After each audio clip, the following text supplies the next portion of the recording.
اعوذ باللہ من الشیطان الرجیم بسم اللہ الرحمن الرحیم۔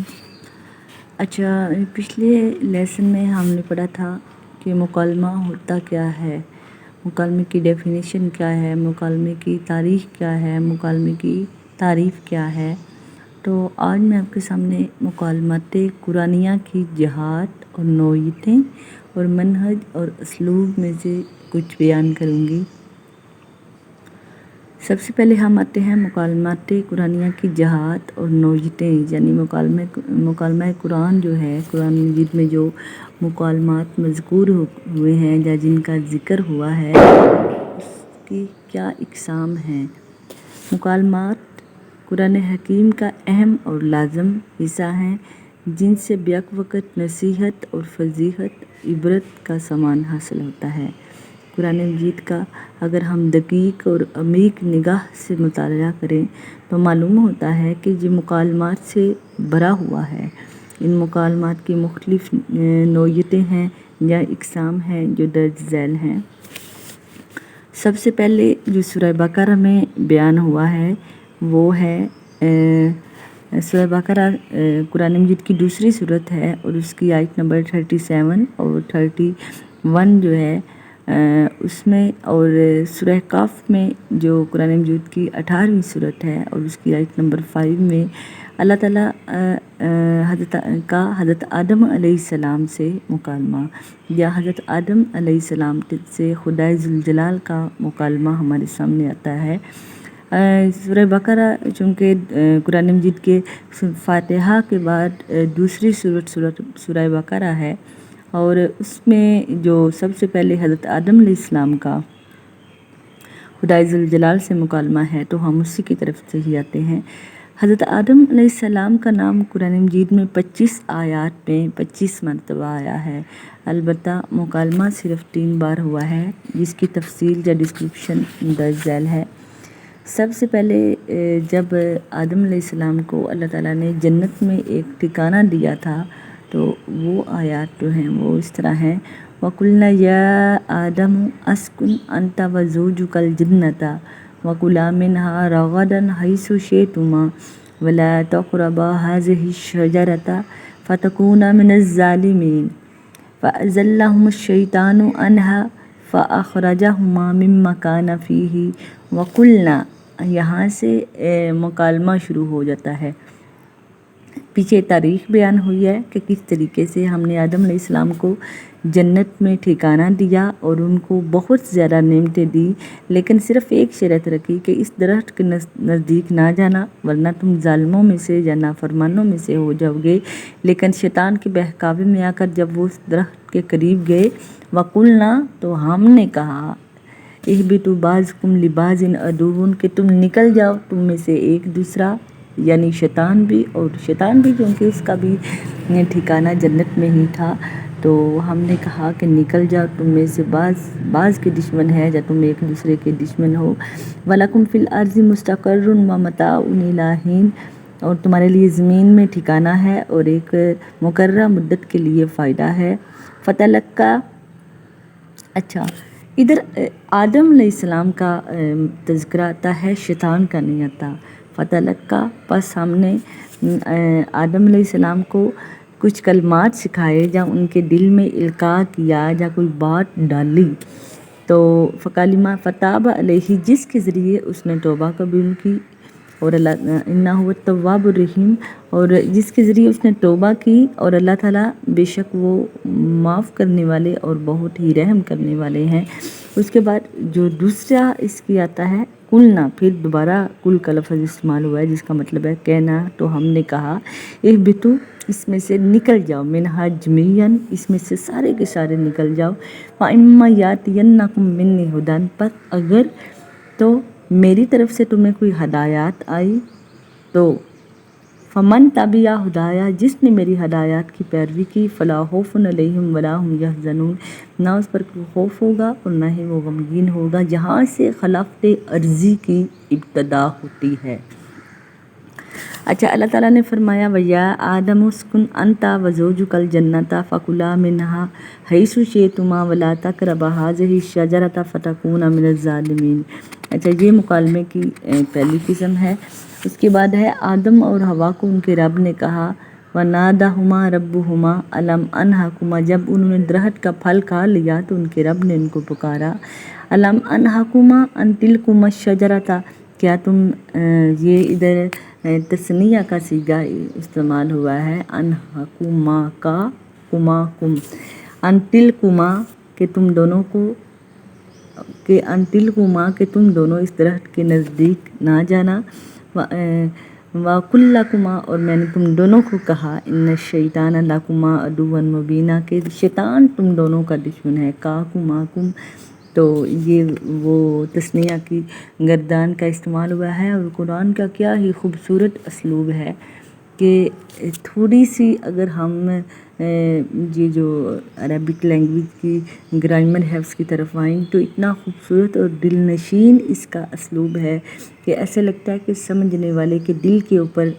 بات اتر رہی ہے. اور کتنے خوبصورت انداز میں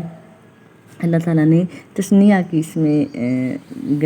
استعمال کی ہے گردان یا صیغہ استعمال کیا ہے. اور دونوں یعنی وائف اینڈ ہسبینڈ جو ہیں حضرت آدم علیہ السلام اور حضرت حوا علیہ السلام ان دونوں سے مخاطب ہیں. اور آدم اور حوا علیہ السلام نے جواباً کہا قَالَا رَبَّنَا ظَلَمْنَا أَنفُسَنَا وَإِن لَّمْ تَغْفِرْ لَنَا وَتَرْحَمْنَا لَنَكُونَنَّ مِنَ الْخَاسِرِينَ.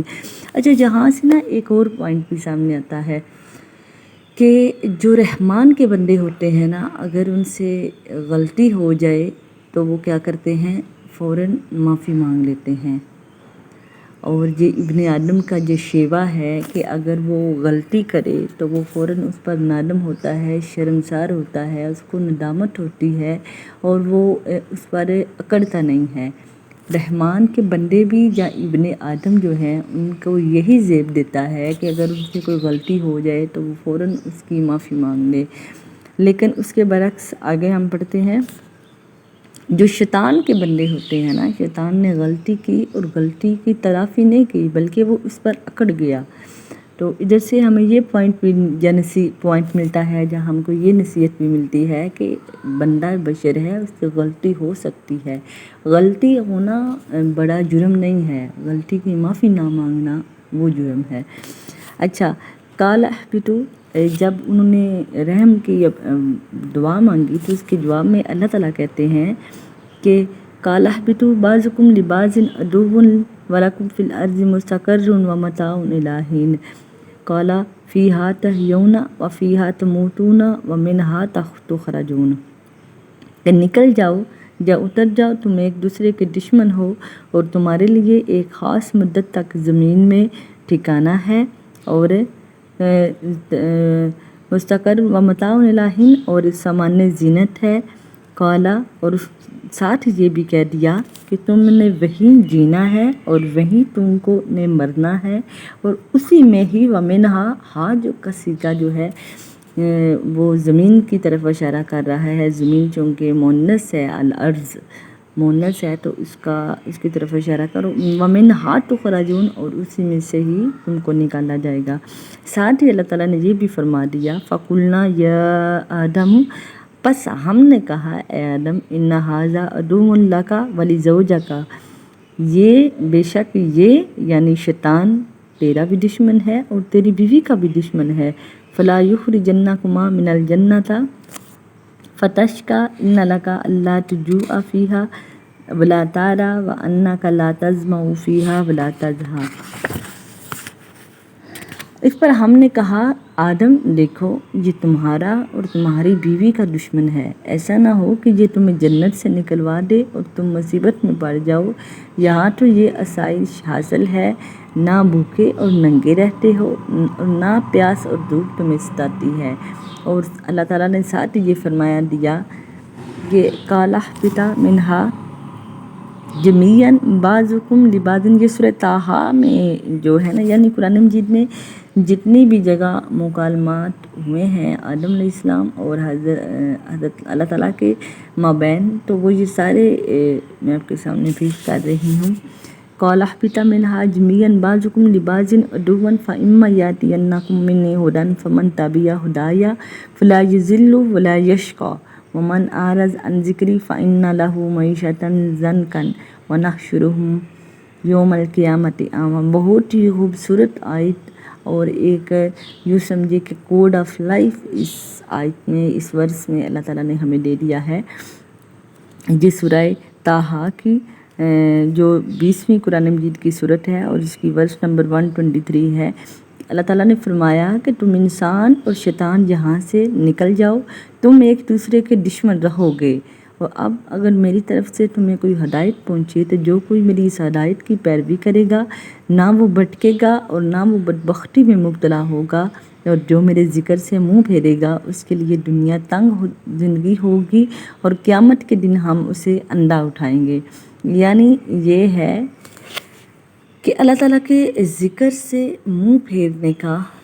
کیا سبب ہے اور کیا اس کی اثرات مرتب ہوں گے کہ جو ہماری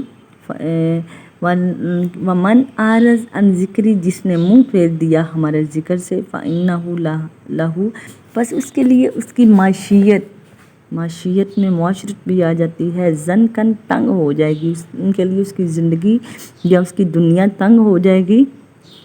اور نہ صرف اس کی دنیا برباد ہوگی بلکہ آخرت میں بھی اس کو ہم کس طرح اٹھائیں گے؟ اندھا اٹھائیں گے۔ اس طرح اندھا اٹھائیں گے کہ وہ اپنے اعمال جو ہیں ان سے آگاہ نہیں ہوگا، اسے نہیں پتہ ہوگا کہ اس نے اپنی زندگی کس طریقے سے، کس نہج اور کس اسلوب میں گزار دی ہے۔ تو کیا ہوا کہ حضرت آدم علیہ السلام، اس سے یہ ہمیں ملتا ہے کہ حضرت آدم علیہ السلام سے اگرچہ خطا سہواً سرزد ہوئی تھی، یعنی جان بوجھ کر لاشعوری طور پر ان سے ہوئی تھی، لیکن انہوں نے سراپا ندامت بن کر توبہ کا دروازہ